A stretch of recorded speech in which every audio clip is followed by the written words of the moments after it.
If you're someone who wants to start learning Chinese, I think you might want to watch this video.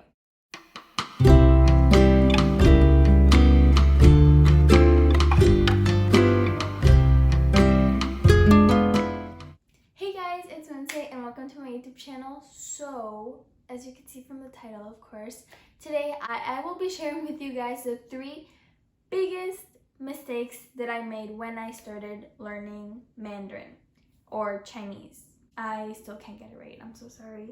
But yeah guys, I will be sharing with you guys the 3 biggest mistakes that I made. Seriously, if you're learning Chinese, you guys will want to watch this video till the end because these are mistakes that kind of ruined the beginning of my Chinese language learning. So yeah, of course I fixed them and now I know what not to do.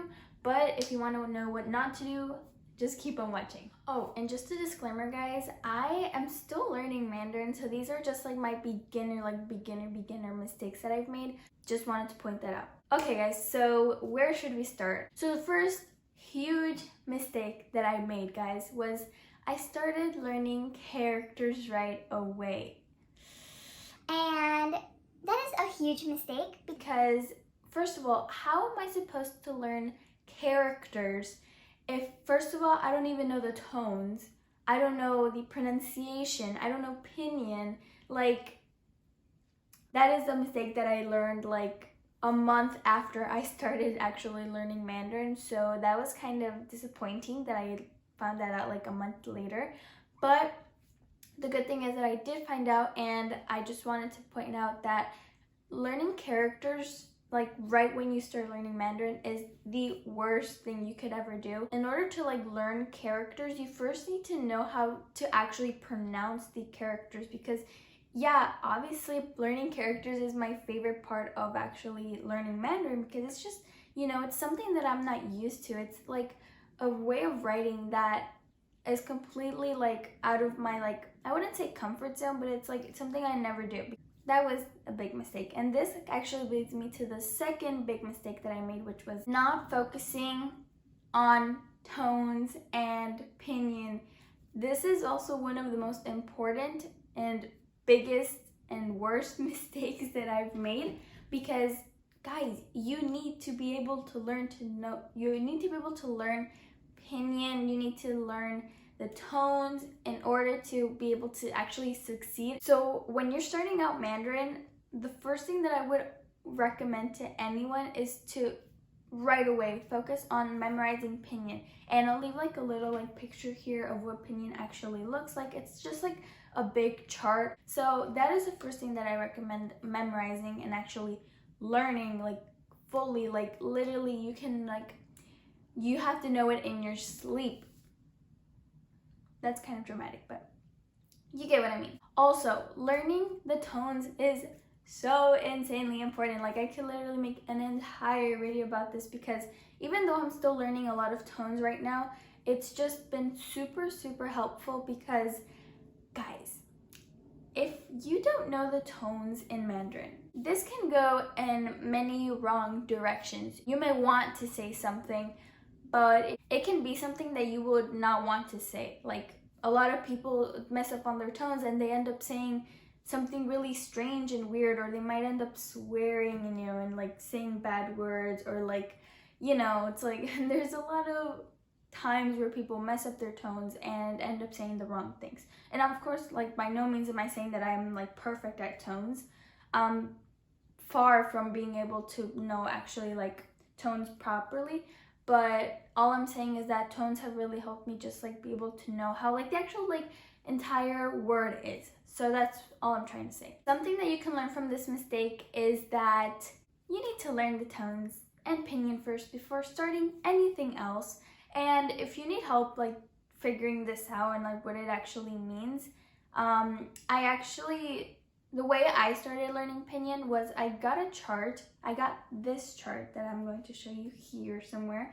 And I actually wrote it down on my notebook. Give me a second. I actually used this notebook. This is my Mandarin notebook that I use for all of vocab and all of that stuff. I know I spelled Pinyin wrong, and it's kind of embarrassing that I did, but all I did was kind of wrote out the actual Pinyin, what the chart said, and just like the pronunciation as to how it could be in English. So how you would normally, like how the sound would be in English, that's kind of how it would be in Mandarin. And I actually got this from a video that I saw, and I will link it in the description, and I will just put the title and the actual video here, because that video helped me so much, because it gave you like English words that you can kind of like use as a mock or a copy to kind of know how to say it in Mandarin.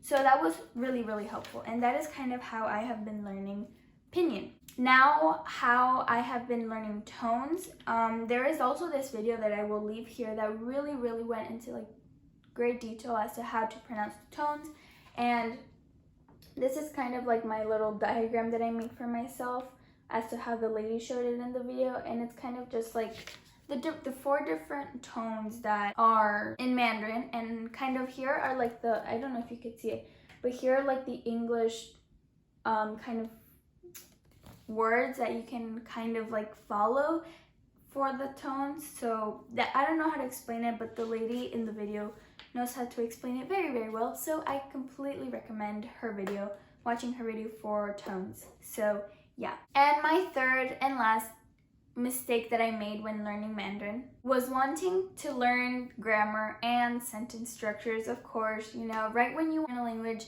it's kind of easy to fall into like the trap of just like, oh yeah, I'm going to be able to learn this and this and this super fast. But no, that's not really realistic, and it's not really possible for me personally.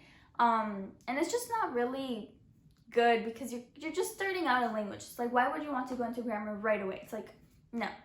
But yes, that was one of the biggest mistakes that I made when starting to learn Mandarin. I just started out like trying to learn like the sentence structures, like was it subject, verb, object, subject, object, verb, all of that stuff. And I now realize that that was a huge mistake. And like I said, when you're starting out to learn Mandarin, like it's like one thing leads to another. Like you first have to start learning Pinyin. Pinyin leads to tones.